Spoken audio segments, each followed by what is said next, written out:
Welcome to Stornoway. This is the Isle of Lewis, and we're about 5 or 6 miles north of the town of Stornoway into the heartland, well, up the coast a wee bit from the hotel where we're staying for the 3 or 4 nights. It was supposed to be 3 nights, it's now 4, it might be 5 by the time I'm finished, even more, because at the moment we are stranded thanks to the weather. All the ferries have been cancelled in the Western Isles. Even if I wanted to, there is no alternative to getting off the islands. I don't think there's any aircraft flying either. I certainly haven't seen any. Not in December. Certainly not when there's 40 mile an hour gales and up to 80 mile an hour gusts.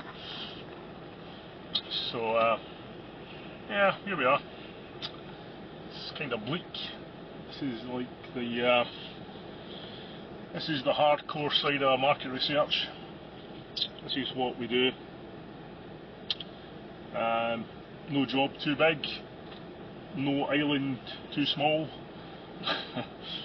and no conditions too harsh. We're not expected to worry about things like climate or geography. Nice. Well, I mean, they're mostly quite hospitable people. They're unusual. They don't. They're not from the same mould as the city people. You know, you've got the townies and you've got the islanders, or the highlanders. And all in all, in some respects, you would prefer to work with Highlanders and Highlanders if it wasn't for where they lived. That's the drawback. If we could transport them back to the lowlands, that would be good. But they don't want to live in the lowlands, or otherwise they would. Some of them do, the younger ones. They come and go.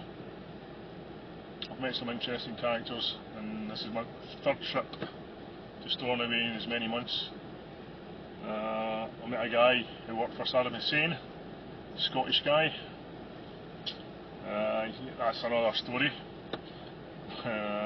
Chef, worked in Baghdad. Anyway, I met some people that have never been on the mainland ever. You wouldn't think that, would you? Or people who had just given up on the mainland. Well, they come here in droves, they buy all the property, possibly because it's cheap, and they colonise. Some of them recently have met a family, they didn't send their children to school. They don't believe in state education, they believe in home education.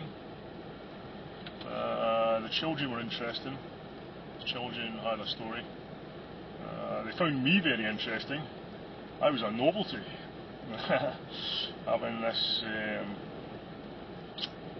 Oh geez, that's lightning. Yep, I'm parked quite close to a power line. It's not a big power line, but that was right over my head. Yeah, last night there was a storm. I mean, it's a storm now, but it's a minor storm, baby storm. Proper storm during the night, and power went down. 17,000 homes without power, apparently. Oh, I don't know if you can hear that. I don't know if the sound, a bit of thunder overhead. It's probably not going. You're probably not going to hear it on that. But anyway, yeah, during the night, power failure. It's a common thing in these islands. I mean, speaking to people of 3-4 days, no power, that's no light, no electricity, because they don't have gas, no central heating. Some of them have liquid, or what has he got, the tanks, oil tanks, but many of them are on electric only. And if they're on electric only and the power goes, they have no heat and no light in the middle of winter. Hardly bears thinking about.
Yeah, so I was talking to this teacher kids at home family, and the kids were very interested in what I was doing.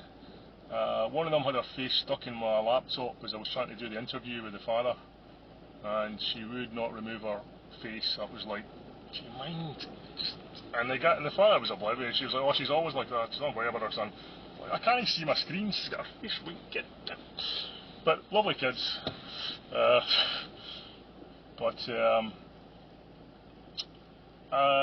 With reflection, I saw something there that was a wee bit worrying.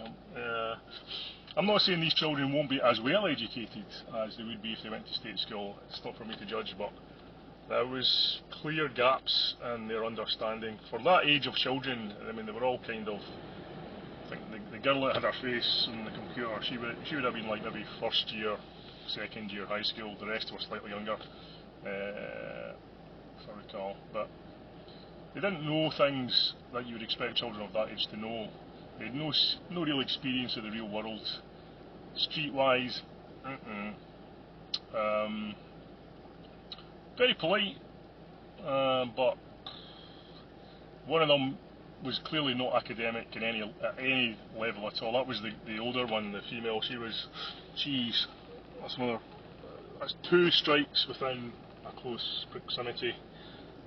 She preferred the outdoors. She knew all about quad bikes and tractors and horses. Yeah, I'm no doubt that'll be the avenue that she goes. Who's to say academic qualifications are for everyone? Certainly not. But yeah, if they want to school their children, that's fine. If they're getting schooled. There was no teacher in the house that day. Mummy was working somewhere, and Mummy was the teacher. Father was not the teacher. He was there. He was the guy I was interviewing. He was dressed in overalls, and he was a nice guy, friendly guy, but he was clearly an outdoorsy type guy himself, working in machines and stuff. Anyway, I'm going to have to cut this short because 2 strikes in rapid succession, and I'm too close to the power line, so better go on with my work.